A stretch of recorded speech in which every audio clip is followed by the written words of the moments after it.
轨道交通运维管理的一个现状没有一个统一的一个全生命周期的一个统筹。你们是怎么来做出你们的这个贡献？我们一直致力于就打造就是全生命周期这个概念，数据链路打通，消除数据孤岛。具体的技术上面的有哪几个突破点？这个率先反正在行业里面，我们提出了大模型的这种概念，提前把这个风险的预警和决策。唐董事长，非常欢迎啊，你到我们白云说税节目，我们讨论一个其实是一个非常重要的话题，就是我们国家的这个地铁啊，这建的越来越多，那么也越来越多的线路呢在进行到运维状态，所以我们要进行一个地铁隧道的一个全生命的周期的管理。我想在这方面呢，你能不能谈一下您对我们国内这个轨道交通运维管理的一个现状，给大家做一个介绍？好，感谢白云老师啊。目前我们国内轨道交通运维呢，起步算是比较晚的因为这个建设的晚，然后这几年也是属于一个新兴的行业。目前是监测啊、检测啊、预警啊、治理啊是各自为战没有一个统一的一个全生命周期的一个统筹还往往存在以一种项目制的管理方式在管理。我总结了几个方面，就是这个目前监控手段呢，它这个比较滞后，这个有点像我们体检但是这个隧道这个变化呢，它这个和治理之间，它间隔的周期有可能就会很长，就现实的指导意义，它不一定特别一样特别是遇到这个重大这个收敛啊、病害啊等这个地方要持续性的观测的时候，它这个数据这个及时性和这个后面治理的这个它中间是没有打通的另一个就是感知这一块，整个说起来的话，它这个准确率呢，我的意思就是不是说是前面的我们手段不够先进，然后是到了后期运维和治理的阶段的时候，这个往往是产业工人和上面的这个技术这个断代导致的这个会有相当一部分的一个偏差也会造成这前期的感知数据的这个错位和不准确识别程度也不太够。如何去识别这个更小的裂缝是错台呀这个识别率反馈下来之后到了真正的一线的话，它是有一段距离没够的。但是现在维养的这个效率和这个交付成果是没有标准化的，搞得怎么样？如何判定它是一个好的标准？如何是认为它是治理好的标准？现在还处于一个很基础的一个前面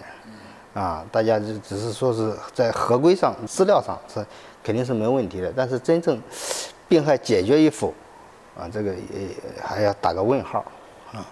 现在的这个维修成本也是居高不下了因为它动用了大量的天窗点。最后我总结的就是整个在维保的闭环体系就是形成全生命周期这一个体系打造上，我们现在是没有闭环的。我听下来就是您对我们这个现状这个总结应该还是很全面的，也很系统。那么既然您看到这些问题所以我就在想，您应该精税科技就是应该在这方面呢，应该有一些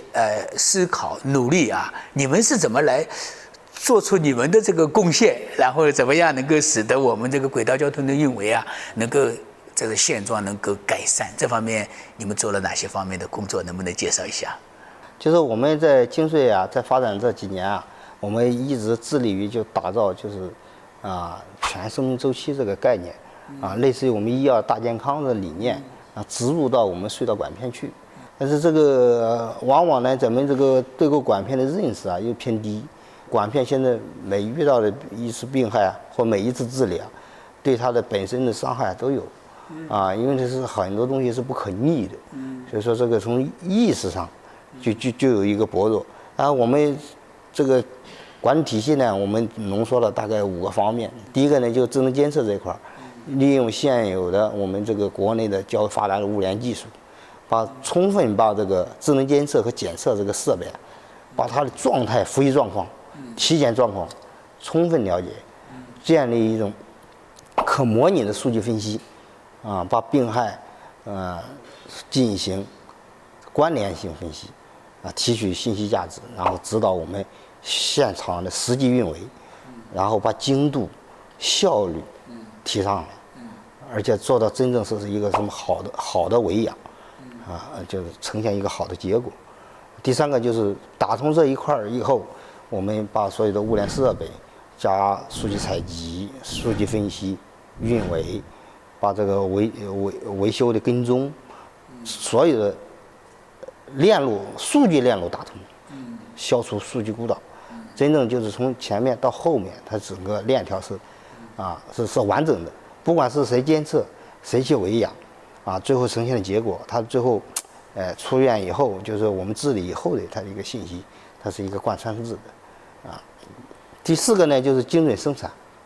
为什么提到这一点呢？如果还是像往常一样，就是随便开孔，以设计图纸为范本，对开完孔，然后钢环管片和混凝土管片中间不做任何的这个处理的话，就会对这个混凝土管片有较大的伤害。一个化学铆酸的种植深度对管片的这个不可逆的作用是很大的。所以这一块如果没有精测，你就知道不了在哪里开孔，如何避开它的阻击，它横向阻击、纵向阻击是怎么分布。因为混凝土管片在制造生产过程中还谈不上完全精准，所以说我们在后期治理的时候，因为它的错位导致这个化学铆酸种植率偏低，或者打到就形成废孔，都对混凝土管片形成不可逆的影响，这就是精准生产，就是以精测的数据指导我们精细化生产。精细化生产就是准确生产，在哪个地方开孔，怎么开孔，达到它的种植率提升，能形成一个有效的加固。第五个呢，就是高效交付。我们因为这个行业也是刚起步，对各种设备需求在市面上都是定制化的。这个高效交付呢，就是现在日益增长的这个维养的量很大，现在交付的速率很低，因为它大量的人工点和动车点的交替使用，所以说这种病害的这种处理力度是比较慢的。所以说我们现在在研发轻量化的装备和这个材料，去替代现有的这种模式，这种状态。因为如果是把全部的这个人工点、各个区间、各个作业点能够联动起来，形成强有力的这个保障的话，会大大的加快现有的交付力度。第六个呢，我们就是维保的跟踪，就是我们现在打造的就是智能管片这一块的维养技术，赋予它在收敛的这种大的这种变形力度下，我们不是仅仅给它做一次加固，而是把这个长期监测周期的这种钢环给它种植上去，然后实时可以达到它的预警状态，有没有外部施工扰动，还是内部的水压的这种不平衡，导致呢它收敛的不均，或者这种相互的这种预警。我们在母五地铁也遇到了2次形变的这种情况，因为外部施工导致的这种土压、水压不平衡，导致了2次收敛，而且在2次收敛以后的这种动态监测，所以说萌生了我们一定要让它有生命的去进行维养，进行闭环。你们对这个全寿命周期的这个运营管理这个思考，其实系统性还是很好的。但是我想问的就是说，能不能再进一步的介绍一下你们在具体的技术上面的有哪几个突破点？我们武汉精粹呢，这个率先反正在行业里面，我们提出了大模型的这种概念，就是维养的维保行业的大模型，成立2个品牌，2个品牌商标，一个金穗云，一个深穗云。这个行业里面的我们这个深邃云和精粹云呢，就是把这个数据进行打通，而且把它形成强有力的高标准的数据集，指导我们这个前线的这个生产，这是我们取得的这个一个融合的一个发展。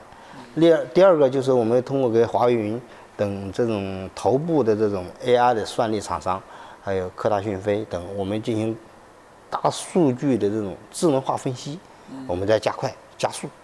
就提前把这个风险的预警和决策，而不是等靠要，然后创新性的再把标准化的作业提一提，啊，直到真正的这个安全性和这个维养的效率提升。我们把这一块也进行了数字化资产的这个固定，啊，形成这个一种产品，可以按照数据产品现在去在申诉所进行上市交易。第四个呢，用我们现有的先进材料加这个智能化装备，致力于突破就是人工点和动车点中间的供需不平衡的问题。目前我们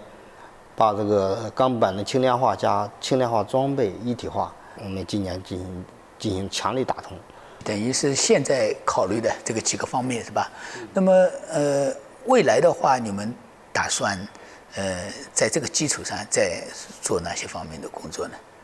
我们未来呢，整体的设想就是把我们这个产业形态，我们上升到更高的一个规格，就是打造一种全生命周期的隧道医院。隧道医院呢，就是我们的客户真正需求，